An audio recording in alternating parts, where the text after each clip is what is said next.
Welcome to Swanwick Marina, where we've got the first opportunity to test the brand new flagship of the Saxdor range. This is the 400 GTC, and it is absolutely packed with clever ideas and cool new features. And we're going to show you every single one of them and take it out for a full sea trial to see how fast it goes, how much fuel it uses, and how well it handles. My name is Hugo Andreae. You're watching Motorboat and Yachting. Let's go boating.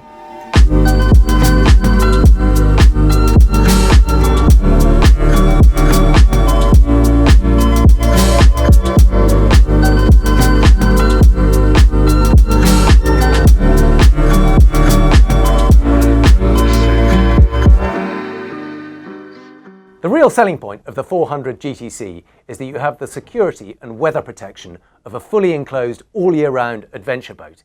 And yet, when you arrive at a sunny anchorage, the whole thing opens up, you can put the terraces down, slide open the doors and windows, and you have the entertainment, the kind of beach club area of a fully open boat. So let me demonstrate just how easily that happens. First up, we open this little bifold door. Open that, lock that into place. Then we open this aft window here. Two little latches hold that in place. Now, this has a relatively slow worm gear to open it up. That's because it's a really heavy window and you do want a nice, robust mechanism. Now, it takes a little bit of time.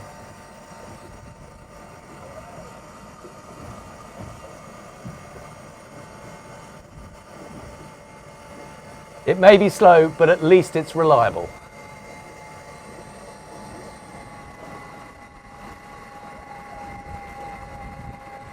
Right, whilst we're doing that, we can open this little gate here.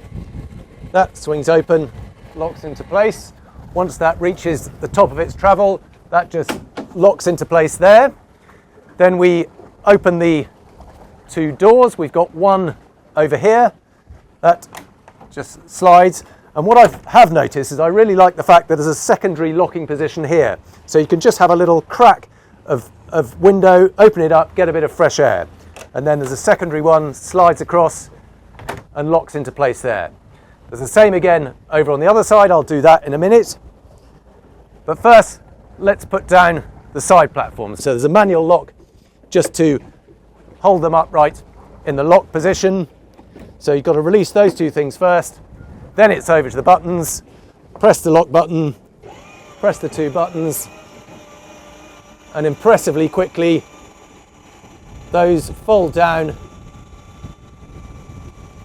and you've got a wonderful open platform. There we go.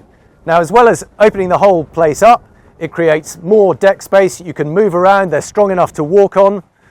Let's open this one whilst we're about it. Slide that. And now you've got extra space to move around. These are really nice and secure. We've got glass in them too. That just gives a little bit of a view both when you're running along and at anchor. Be nicer if it was a Mediterranean blue here, but you get the picture. You can see the water underneath. I've got free movement all the way around here. The other thing I should show you is this sunbed also transforms. So at the moment we've got it in full length sunbed mode. You can see I can stretch out on there, and if there were some sunshine I'd be enjoying it. But if you want a little bit more space back here, that there's a latch that holds that in place. Lift that up, that locks into place. Another one does the mechanism, that slides back there.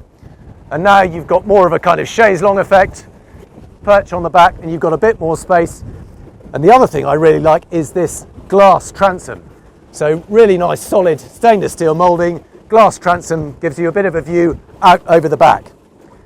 Whilst we're in the cockpit, we've got a wet bar over on this side with a sink and a grill. We haven't got a fridge in here, that's inside. We've got extra storage space in there and access to batteries and charging systems.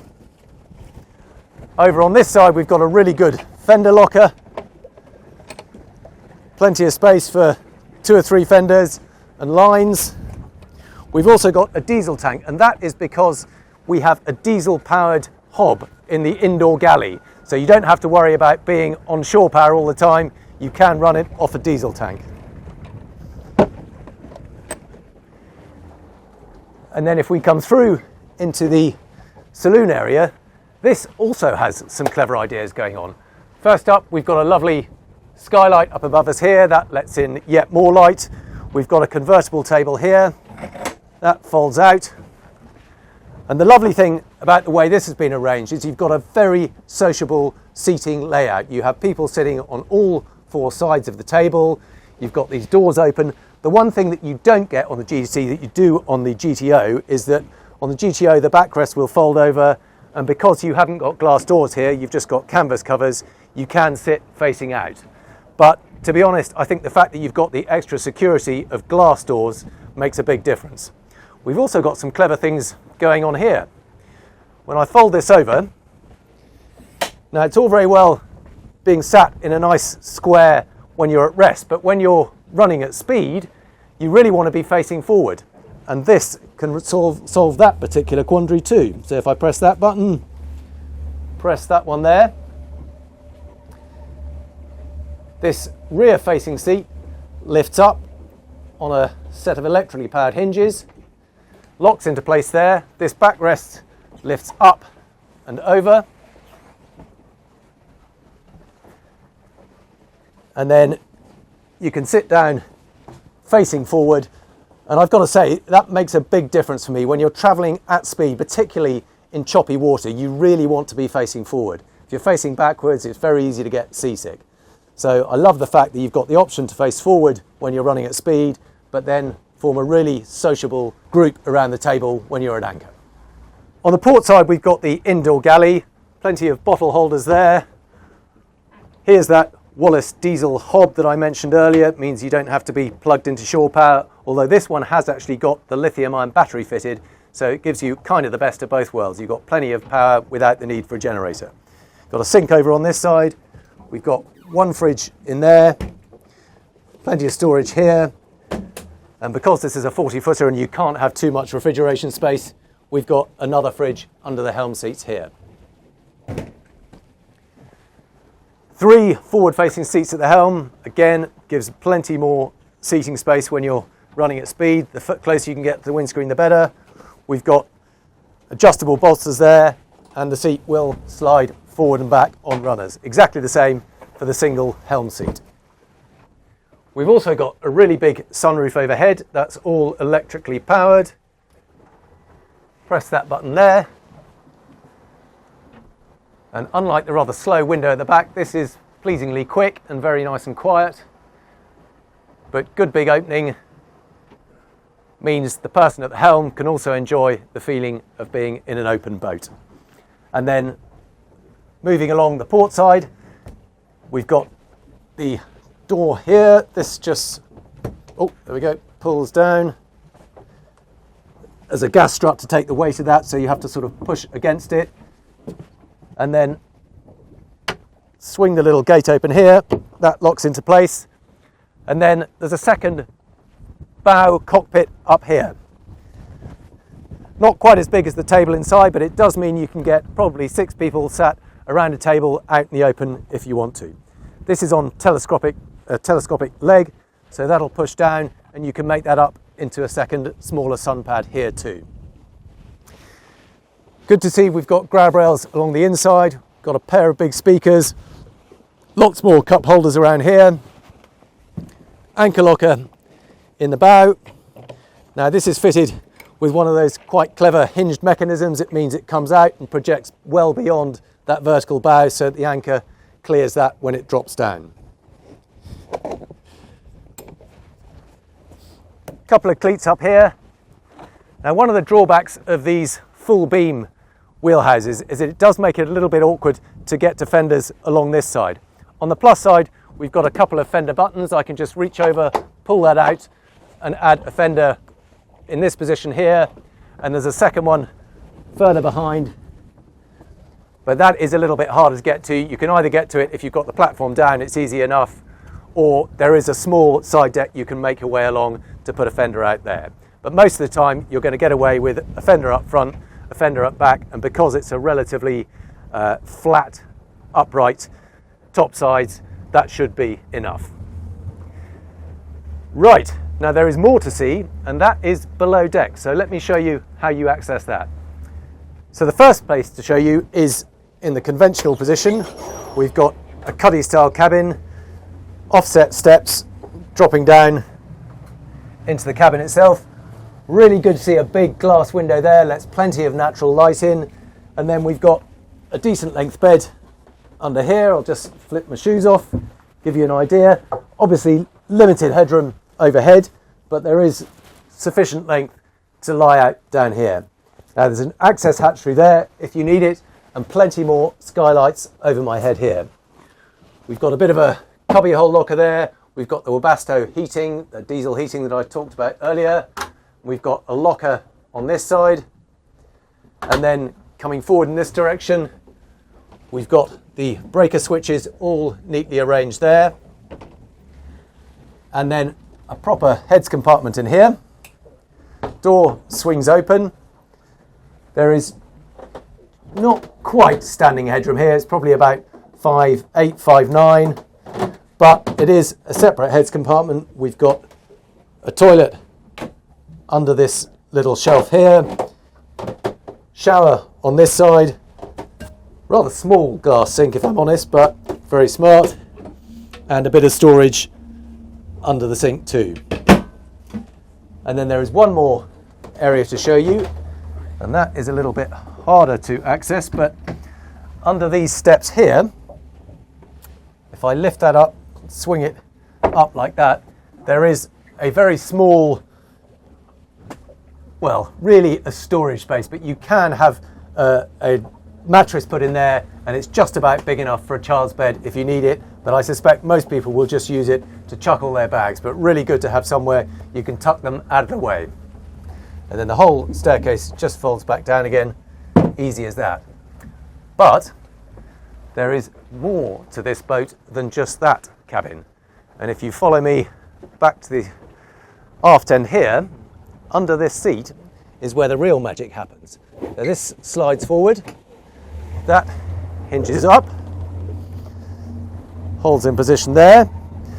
This section here lifts up, and we've got steps down into the aft cabin. And you'll be surprised just how much space there is down here. And once again, we've got windows all the way around, a couple of opening latches on both sides, give a bit of fresh air, some natural light as well as artificial light, but a bit of storage on both sides, and actually a rather comfortable, rather cosy, very private cabin. This boat is fitted with the 400 horsepower Mercury V10s, and with all GTCs you get this joystick as standard. The standard engines on this are the 350, but you still get the joystick. We've got triple screens on this layout. Again, standard is just the one screen with a second smaller SIMRAD down here. This has got the whole hog. We've got both optional extra SIMRADs. So let's get cracking. I've got the kill cord on, seat, very simply got a nice bolster, so equally good standing or seated. I'm going to stand for this, but let's knock it into gear. The engines are already running, completely quiet. When we've got the whole of the pilot house closed up, sunroof closed, side doors closed, and the aft door closed, can't hear the engines at all, completely silent. But let's put on a bit of speed, see how it performs.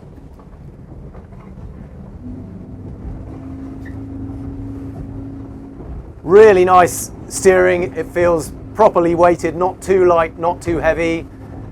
At this displacement speed, it also tracks very nicely. We've had quite a long trip down river first. And now at 3,000 RPM, we're kind of semi-planing at 16 knots and using 67 litres an hour. But let's get it on the plane and get those twin steps working. Really good punch from the twin V10s. Now we're planing very comfortably up to 25 knots. It's quite a windy, choppy day here in the Solent at the moment. So I'm just going to ease it back to a really comfortable cruise. So we're doing 30 knots now. We've got quite a bit of tide, 4,200 RPM, burning 130 litres per hour, and this feels like a really comfortable cruise. Nice level attitude, really good visibility all around, running in a straight line. Let's put the speed up, see what we get flat out.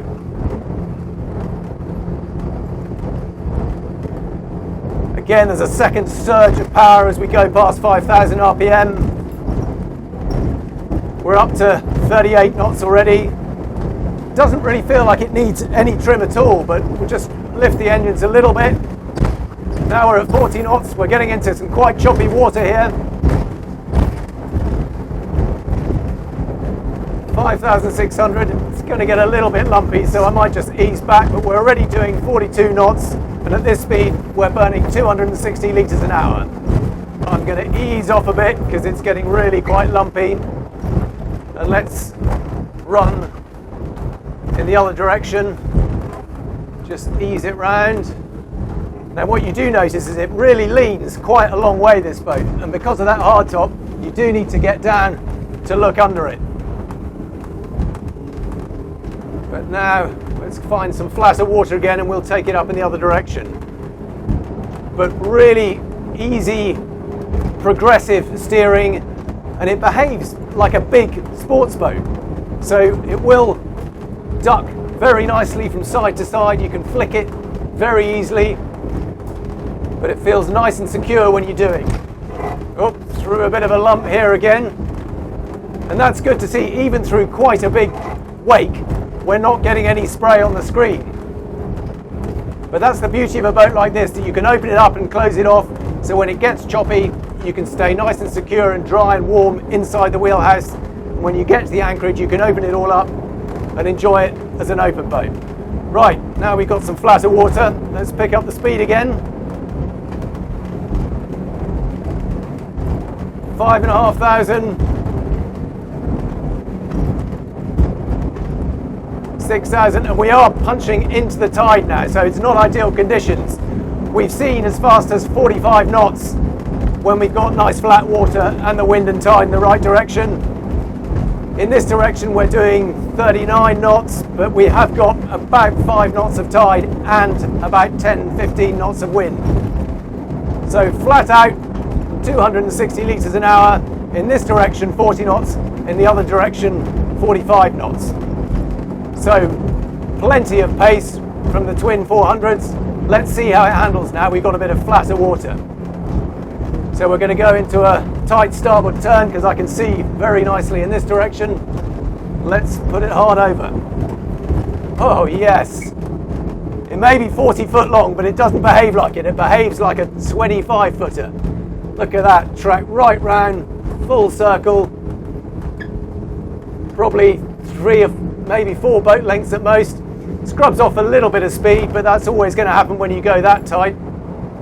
Let's get the speed back up. We're down to about 23 knots. Very quickly picking it up again. Let's try the same again to port. Here we go, 35 knots.